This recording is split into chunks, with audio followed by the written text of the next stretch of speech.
नजर हटी, दुर्घटना घटी। ऐसी लाइनें अक्सर आपने बहानों के पीछे लिखी जरूर देखी हो, लेकिन इसे जिंदगी के हर लम्हे में अपनाने की जरूरत है, क्योंकि ठगों ने अपना मायाजाल हर जगह फैला रखा है। आप कब उनका शिकार बन जाएं, कुछ पता ही नहीं। दोस्तों, अपने देश में ठगों का एक लंबा चौड़ा कार्यकाल रहा है, जिन्होंने अलग अलग वक्त पर अपने उस दौर के हिसाब से लोगों को ठगा है। अब दौर बदल रहा है, ठगी के तरीके भी बदल रहे हैं, लेकिन आज की जो कहानी है इसके बारे में कभी सोचा भी नहीं जा सकता, लेकिन ये हुआ है, क्योंकि बाकायदा पुलिस ने इस मामले में कुछ लोगों को गिरफ्तार किया है और बहुत से और लोगों का पकड़ा जाना अभी बाकी है। इसलिए कहानी बेहद दिलचस्प भी है और कहानी बहुत शर्मसार करने वाली भी है, क्योंकि इस कहानी में ठगों ने जो तरीका अपनाया वह दो चीज़ों का मिक्सअप जो लोगों को अपनी तरफ खींच रहा था, जिसकी वजह से काफ़ी लोगों ने अपने हज़ारों लाखों रुपए गंवाए। मामला बिहार का है। बिहार में एक जगह है नवादा। उसी नवादा का रहने वाला एक शख्स नौकरी की तलाश में बिहार छोड़कर बिहार से बाहर निकलता है और पहुंच जाता है राजस्थान। उसका नाम था मुन्ना। वो राजस्थान जाकर छोटे मोटे कामों से पैसा कमाने की शुरुआत करता है और धीरे धीरे वह ठीक ठाक कमाने भी लगता है। लेकिन कहते हैं ना, लालच बुरी बला है। अब मुन्ना पैसे तो ठीक ठाक कमाने लगा था, लेकिन ईमानदारी की नौकरी से उसके शौक़ पूरे नहीं हो पा रहे थे जो कि वो करना चाहता था। उसने अपने गांव में भी बता रखा था कि राजस्थान में वह ठीक ठाक कमा रहा है, लेकिन उसके घर वालों को यह नहीं पता था कि वह काम किस तरीके का कर रहा है।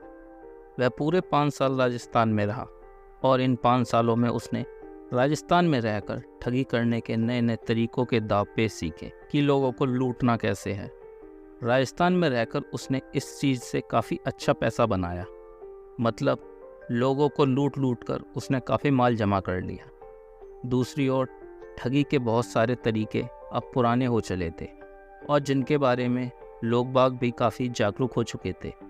तो इस मुन्ना नाम के शख्स ने सोचा कि क्यों ना कोई ऐसा तरीका निकाला जाए ठगी करने का जो बिल्कुल नया हो और अभी तक मार्केट में इसका किसी को पता ना हो, ताकि लोगों को झांसे में लेकर उनसे एक मोटी रकम वसूली जा सके और इसकी कोई कंप्लेंट भी ना कर सके पुलिस के पास। तो ये क्या करता है, ये राजस्थान से वापस अपने गांव नवादा लौट आता है, वो भी एक ठगी के नए आइडिया के साथ। अब गांव आकर ये अपने घर वालों से कहता है कि अब मैं बाहर रहकर नौकरी नहीं करूँगा, अब यहीं अपने गांव में रहकर कोई छोटा मोटा काम करूँगा। घर वाले भी खुश हो जाते हैं कि चलो उनका लड़का अब उनके पास रहेगा। अब मुन्ना पहला काम यह करता है, वह अपने गांव से कुछ दूरी पर एक कमरे लायक जगह लेकर उसे बनवाता है।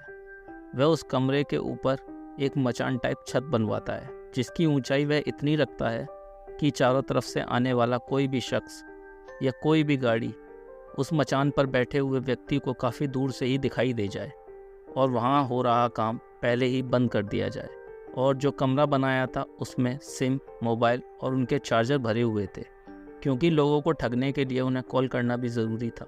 वहीं उस मचान के पास उसने एक छोटा सा तालाब बनवाया और उसमें कुछ मछलियाँ लोगों को दिखाने के लिए कि यहाँ पर मछली पालन का काम किया जाता है, लेकिन असल में वहाँ कुछ और ही होता था। अब क्योंकि मुन्ना राजस्थान में रहकर इतना पैसा पहले ही कमा चुका था कि उसे यह सब इंतजाम करने में ज़्यादा मेहनत नहीं करनी पड़ी। अब उसे एक आखिरी काम करना था, वो ये कि उसे 20 से 25 लड़के अपने इस काम को करने के लिए चाहिए थे। तो वह अपने ही गांव के कुछ बेरोजगार लड़कों के पास जाता है और उन्हें जैसे तैसे काम करने के लिए मना लेता है। अब सब चीज़ें तैयार थी ठगी का नया काम करने के लिए। सबसे पहले मुन्ना एक अट्रैक्टिव सा पोस्टर बनाता है जिसमें लिखा होता कि निसंतान महिला को प्रेग्नेंट करो और 13 लाख कमाओ, ऑल इंडिया प्रेग्नेंट जॉब, और अगर प्रेग्नेंट ना कर सके तो भी 5 लाख तो मिलेंगे ही मिलेंगे। और उस पोस्टर पर काफ़ी खूबसूरत महिलाओं के फ़ोटो लगाकर एक बढ़िया सा ऐड तैयार कर लेता है। और जब ऐड तैयार हो जाता तो उस ऐड को वो व्हाट्सएप ग्रुप्स, फेसबुक, इंस्टाग्राम जैसे प्लेटफॉर्म्स पर डाल देता था और उस ऐड पर बाकायदा नीचे नंबर भी मेंशन किए होते। जब लोग उस ऐड को देखते तो उस पर क्लिक करते। अब उस ऐड को पढ़ने वाले लोगों के मन में हलचल होना स्वाभाविक सी बात थी, क्योंकि उस ऐड में लालच ही कुछ इस प्रकार का दिया गया था। एक तो 12 से 13 लाख रुपए मिलने का लालच और दूसरा खूबसूरत महिलाओं का लालच। इन दोनों चीज़ों का कॉम्बो काफ़ी खतरनाक साबित हुआ उन लोगों के लिए जो लोग इस स्कैम में फंसे। अब जब लोगों ने उस ऐड को देखकर नौकरी पाने के लालच में नीचे दिए गए नंबरों पर कॉल करना शुरू किया तो उनसे कहा गया कि हम लोग ऑल इंडिया प्रेग्नेंट जॉब से बात कर रहे हैं और हम लोग ऐसी संस्था से हैं जो ऐसी महिलाओं को खुशियां देने का काम करती है जो किसी भी कारणवश मां नहीं बन पा रही हैं। आप अगर हमारे साथ जुड़ना चाहते हैं तो आपको 799 रुपये की एक रजिस्ट्रेशन फ़ीस जमा करानी होगी, उसके बाद आगे का प्रोसेस होगा। अब लोगों के लिए 799 रुपये जमा कराना तो ज़्यादा बड़ी बात नहीं थी, और फिर दूसरा लोगों का लालच उन 12 से 13 लाख रुपयों का जो इस जॉब को करने के बाद लोगों को मिलने वाला था, और दूसरा उन खूबसूरत महिलाओं का लालच जो कि मां नहीं बन पा रही थी। अब इससे अच्छा काम लोगों को कहाँ मिलेगा जिसमें लोगों को 13 लाख रुपए कमाने का और खूबसूरत महिलाओं से मिलने का मौका भी मिल रहा है, और अगर प्रेग्नेंट ना भी कर पाए तो भी 4 से 5 लाख रुपए तो मिलेंगे ही मिलेंगे। इसलिए बहुत से लोगों ने इस काम को करने का सोचा। इस लिस्ट में हरियाणा, यूपी, दिल्ली और भी न जाने कितने स्टेट के लोग शामिल हुए। अब 799 रुपये की फ़ीस तो इन स्कैमर्स ने लोगों से जमा करा ली, और आगे इन लोगों से और पैसे लूटने के लिए इन स्कैमर्स ने प्लान बनाया कि अब इन्हें सीमन टेस्ट के बारे में कहेंगे, जिससे यह पता चल सके कि आप पूरी तरीके से इस काम के लिए फ़िट हैं या नहीं। इस टेस्ट के नाम पर इन लोगों से 2 से 2,500 रुपये और लूट लेंगे। अब हुआ भी कुछ ऐसा ही, लोगों ने सीमन टेस्ट के नाम पर और 2 से 2,500 रुपये इन स्कैमर्स को दे दिए। और ऐसा ये लोग सिर्फ कुछ गिने चुने लोगों से नहीं बल्कि इनके कस्टमर हज़ारों लाखों में होते थे जिनके साथ ये स्कैमर्स ऐसा स्कैम करते थे। दोस्तों, आप लोग खुद सोचो, 1000 लोगों से भी अगर इन स्कैमर्स ने मिनिमम 3,000 रुपये भी लूट लिए तो इन स्कैमर्स की आमदनी कितनी होगी? मेरे हिसाब से 30 लाख रुपये, और इन स्कैमर्स के कस्टमर तो लाखों में थे, तो इन्होंने कितना रुपया छापा होगा इस स्कैम से? दोस्तों, मेरे हिसाब से तो बाहर है। खैर, मैं कहानी पर आता हूँ। अब आगे ये स्कैमर लोग एक बैंक का फर्जी मैसेज तैयार करते हैं जिसमें बैंक का नाम और 4 से 5 लाख रुपए का अमाउंट ट्रांसफ़र करने की डिटेल होती थी, ताकि लोगों को लगे हाँ सच में पैसा ट्रांसफ़र किया गया है। मगर ये फर्जी मैसेज होता था जो यह स्कैमर्स उन लोगों के नंबर पर भेजते थे जो लोग रजिस्ट्रेशन फ़ीस और सीमन टेस्ट फ़ीस जमा करा चुके होते थे। एक और ख़ास बात इन स्कैमर्स के बारे में कि ये लोग ऐसे लोगों को ज़्यादा टारगेट करते थे जो कि थोड़े कम पढ़े लिखे होते थे या बिल्कुल भी पढ़े लिखे नहीं होते थे। अब यह फर्जी मैसेज ये स्कैमर्स इस तरीके से तैयार करते थे कि देखने वाले को लगता था कि ये बैंक का ही मैसेज है, लेकिन मैसेज आने के बावजूद जब वह लोग अपना खाता चेक करते तो उसमें उनका बैलेंस उतना का उतना ही रहता। तब यह स्कैमर्स एक और जाल लोगों पर फेंकते, और वो जाल था GST का जाल। ये स्कैमर्स लोगों से कहते कि हम एक रजिस्टर्ड कंपनी हैं और हम लोगों को GST पे करनी पड़ती है, यह बताने के लिए कि यह पैसा कहां पर और किसको दिया जा रहा है, ताकि आगे इनकम टैक्स वालों की तरफ से कोई परेशानी ना हो।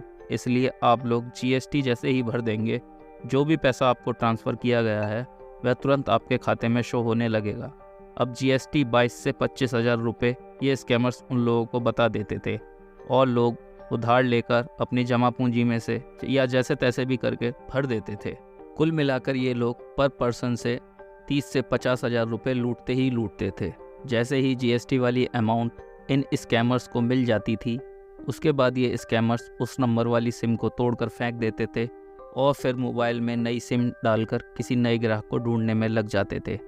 तो कुछ इस तरीके से ये स्कैमर्स लोगों को लूटते थे, और जब तक लोगों को पता चलता कि उन्हें लूटा जा चुका है तब तक बहुत देर हो चुकी होती थी। आलम यह था कि इस स्कैम में फंसने वाले लोग बदनामी के डर से पुलिस में कंप्लेन देने से भी डरते, और जब तक पुलिस के आला अधिकारियों को इस तरीके के स्कैम की जानकारी मिली तब तक ये स्कैमर्स लोगों से 3 करोड़ रुपए से ज़्यादा की लूट कर चुके थे। अब पुलिस के लिए परेशानी तब बढ़ गई जब इस स्कैम में फंसा कोई भी व्यक्ति कंप्लेंट देने तक के लिए भी तैयार नहीं हुआ। अब पुलिस भी तो तभी कुछ करती जब कोई शिकायत उनके पास आती। फिर बड़ी मुश्किल से पुलिस विभाग के छोटे अधिकारियों ने 2-3 ऐसे लोगों को ढूंढा जो उस स्कैम का शिकार हुए थे, और उन्हें मनाया कि वो कंप्लेन दें। उनकी जानकारी किसी को नहीं बताई जाएगी, तब कहीं जाकर वो लोग कंप्लेन देने के लिए माने। उसके बाद पुलिस ने कार्रवाई करते हुए कई जगह छापेमारी की और अपने सूत्रों से पता लगाया कि इस स्कैम का मास्टरमाइंड कौन है।